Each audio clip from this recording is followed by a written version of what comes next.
Once upon a time, in a great kingdom, there lived a wise and noble king who had 12 beautiful daughters.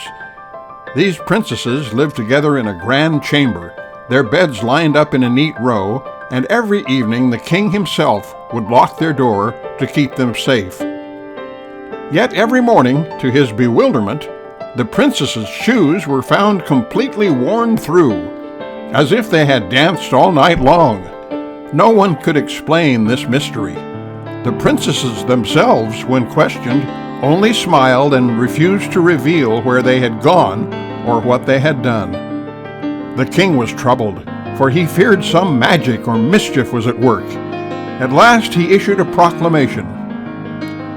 "Whoever can discover where my daughters go at night and how their shoes are worn through shall have his choice of one of them for a bride, and upon my passing shall inherit my kingdom.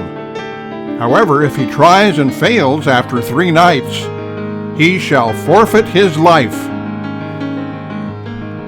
Many brave princes and noblemen took up the challenge, eager to win the hand of one of the beautiful princesses and the throne.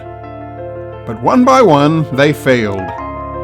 Each man was given a room next to the princess's chamber, and each night he tried to stay awake. Yet no matter how hard they fought their drowsiness, they fell into a deep enchanted sleep, and by morning the princess's shoes were worn out once again. Days passed, then weeks, and soon no one dared try anymore, for none wished to lose his life. One day a simple but clever soldier was traveling through the kingdom. He had been wounded in battle and was making his way home when he heard of the king's proclamation. Though he was no prince, he was a bold and sharp-witted man, so he decided to take on the challenge. On his way to the palace, the soldier met an old woman sitting by the side of the road. Seeing that he was a good and honest man, she greeted him kindly. "Where are you off to, young man?" she asked. "I go to the king's palace," he said, "to discover the secret of the 12 princesses and win my fortune." The old woman chuckled. "Ah, but many have tried and failed. Do you wish to risk your life?" "I have nothing to lose," the soldier replied. The old woman nodded and leaned closer. "Then take this," she said, handing him a small cloak of shimmering silver-gray fabric. "This is a cloak of invisibility. When you wear it, no one will see you. Use it wisely, and do not drink the wine the princesses give you, for it is laced with a sleeping potion." The soldier thanked the old woman and continued on his way.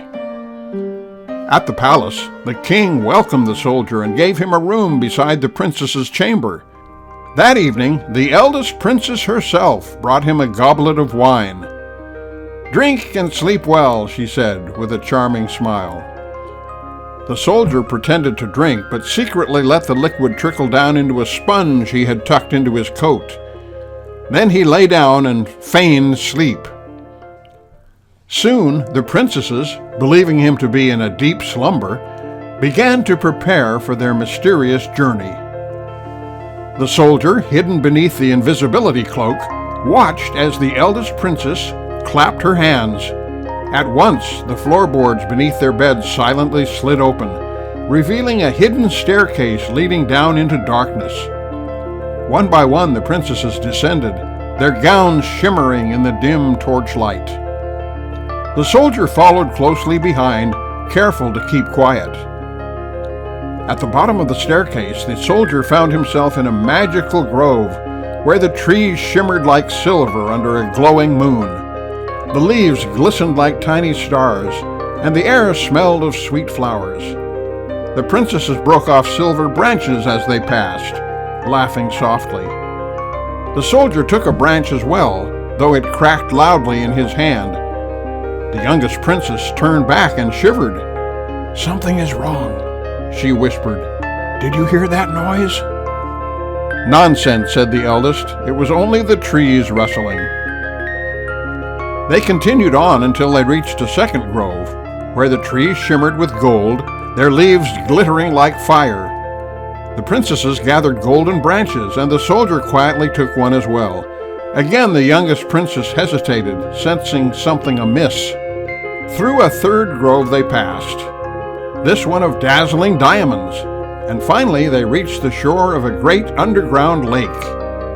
There, 12 boats awaited them, each piloted by a handsome prince. The princesses stepped into the boats, and the soldier quickly leapt into the boat of the youngest princess. The boats glided silently across the dark waters, and soon they arrived at a grand castle, glowing with thousands of lanterns. Music echoed from its halls, and inside, a great ball was already underway. The princesses danced joyously, their feet twirling and tapping across the floor, while the soldier, still invisible, danced among them, stepping carefully to avoid detection. All night long, the soldier watched as the princesses danced until their shoes were worn through. Just before dawn, they returned to their boats, sailed back across the lake, and climbed the long staircase to their bedroom, where they removed their tattered shoes and slipped into their beds, exhausted. The soldier climbed into his own bed and pretended to wake just as the king arrived. The princesses, certain their secret was safe, smiled as they presented their worn-out shoes.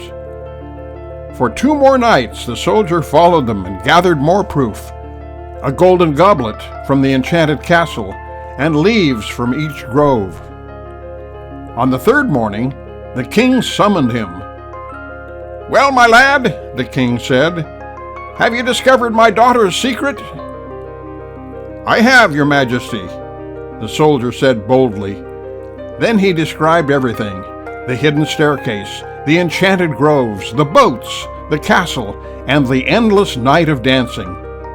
To prove it, he laid before the king the silver, gold, and diamond branches, along with the golden goblet. The princesses gasped in shock, knowing they had been discovered. The king, astonished and delighted, turned to his daughters. "Is this true?" Seeing that they could no longer hide the truth, the eldest princess admitted their secret. Since the soldier had succeeded, the king kept his word. The soldier was given the choice of any princess as his bride. Though the eldest was the most beautiful, he chose the youngest, for she was the kindest and most gentle-hearted. A great wedding was held, and when the king grew old, the soldier became ruler of the kingdom. As for the 12 princes who had entertained the princesses in the enchanted castle, they were never seen again. And so the mystery of the worn-out dancing shoes was solved, and the soldier and his princess lived happily ever after.